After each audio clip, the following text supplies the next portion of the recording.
tungkol sa palay isdaan, ay malaki pong tulong ito, lalong-lalo sa mga magsasaka na tulad nga ng pagpapaliwanag namin sa inyo kanina, sa isang kalahating hektarya, sabihin natin kalahating hektaryang palayan, iisang punta ng magsasaka sa pagbabantay sa kanyang palayan at pagbabantay doon sa isda na inilalagay. So ang kagandahan po dito, 2 linggo bago umani ng palay, aanin na rin po sila ng isda.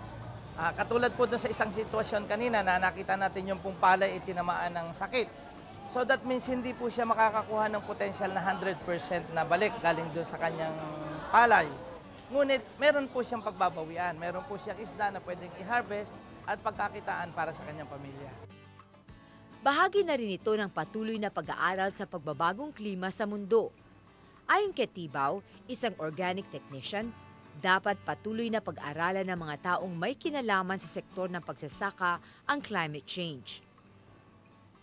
Kasi pag sinabing climate change, ibig sabihin hindi nga natin makuha ang tamang pattern ng ulan o kaya tag-araw. Kaya dahil doon, nahihirapan mag-adapt yung mga farmer natin sa pamimili ng produkto, halimbawa yung itatanim. Kasi bawat tanim ay nangangailangan ng tamang climatic requirement na halimbawa kailangan sa tag-ulan, itinanim mo naman ng tag-init. Dahil sa hindi mo nga tansya kung uulan o init, yan ang problema ngayon. Climate change adapted production techniques na. So kahit na mahal, kailangan talaga i-shelter ng agriculture natin dahil hindi natin kayang labanan ng klima at hindi na lang ito pinag-uusapan na teorya. Ang pagbabago ng klima ay isang realidad na. So no chance tayo. We have to already modernize. Kung maisusulong lamang sa buong bansa ang fish-rice integration, marahil ito na ang sagot sa mga magsasakang nalubog sa tubig ang kanilang mga palayan. Yung pong buong grupo ng organic agriculture sa distrito ay tuloy-tuloy pong nagbibigay ng seminar at saka hands-on na pagdidesign doon sa mga magsasaka na gustong mag-adapt ng programa.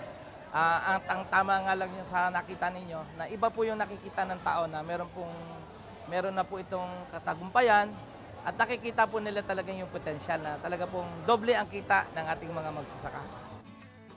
Actually, matagal-tagal na ito pero hindi gaano nakikita ng iba yung kahalagahan ng paghahalo ng palay at isda.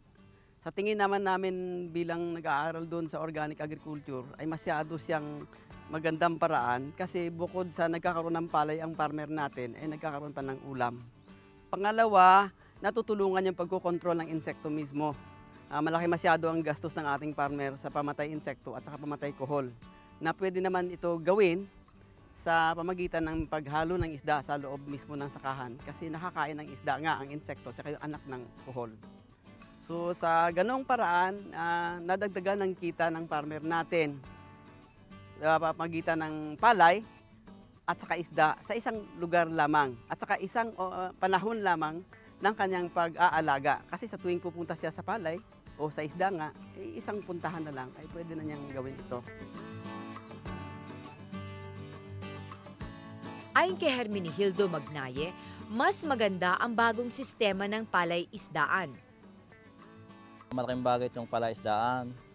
Kaya ako nga, nakakuha ng aking kumpare, kung siya lang dito sa kabilang barangay na mag-gawa ng palay-isdaan kasi napalaki daw nagiging kita nito. Kasi kung may palay-isdaan, ay may kita ng kaunti sa palay, mas kuwan sa isda. Saka malaking naitutulong ito sa katulad ng manila, katulad ng kuhol. Yung pinakaitlog, pagbagsak sa kinakain ng isda. Hindi na kami nagkukan dito na insecticide na ganoon. Pati yung sa loob ng palayan, yung kinakain ng isda, yung maliliit na damo na susuloy. Kaya gumaya dito na subukan na magkaroon sila ng palay-isdaan para kung sumalan man ng palay, meron kumain isda.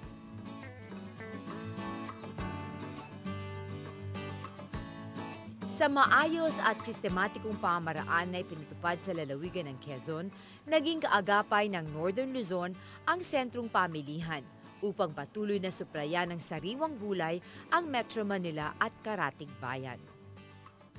Kung kayo po ay may interesado na nakita ninyong may maitutulong po kami dito sa aming distrito ay kami po ay bukas ang puso na kayo po ay tatanggapin dito at tayo po ay mag-usap kung paano po kami makakatulong sa inyo nang mabago po natin ang sistema ng klase ng paghahalaman sa ating pamayanan. Salamat po, magandang araw po at mabuhay po kayo lahat.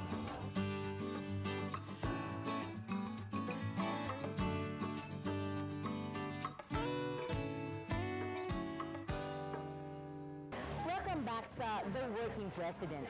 Last October 11, inatasan ni Pangulo Arroyo ang National Insurance Commission na agad iproseso ang insurance claims sa mga nasalanta ng bagyo.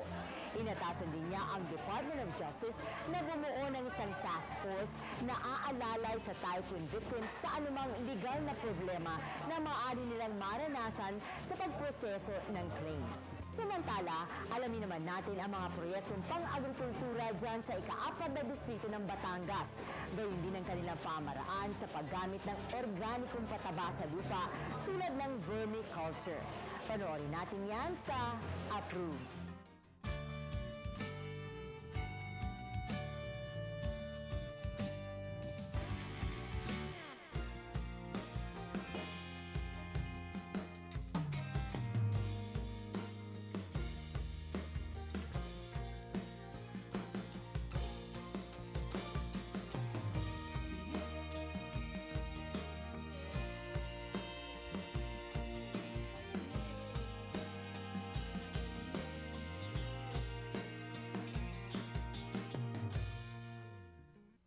Mais ang isa sa pangunahing produktong pang-agrikultura sa ating bansa bukod sa palay.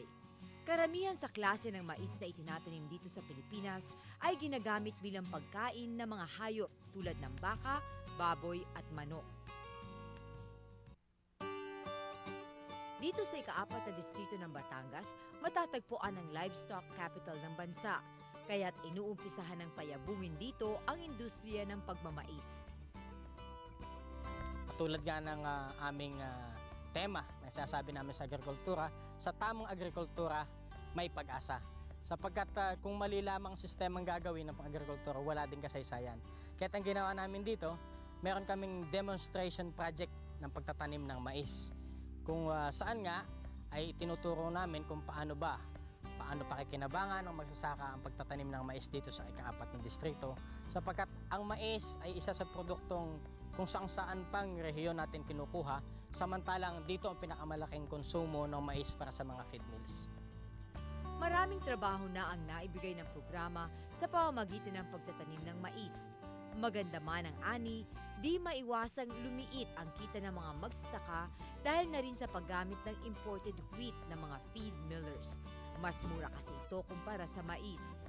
Ngunit sa pamamaraang isinasagawa ngayon sa ika-4 na distrito ng Batangas, di gaanong dama ang kakulangang ito. Mula sa plantasyon, diretso na ito sa mga magsasaka at sa mga alagang baka.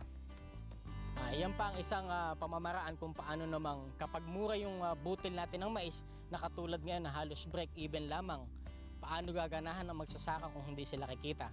Kung kaya nga't nagdisenyo ulit tayo na isa pang programa kung saan ang mais ay hindi na natin bubutilin. 90 days old pala ang mais, ito ay ating gigilingin tinatawag nating atsara. Kung dati atsarang damo, ito atsarang mais. Kung saan ito ang pinaka-epektibong pakain sa baka para maging napakaganda ng kalidad ng baka, ng karne ng baka.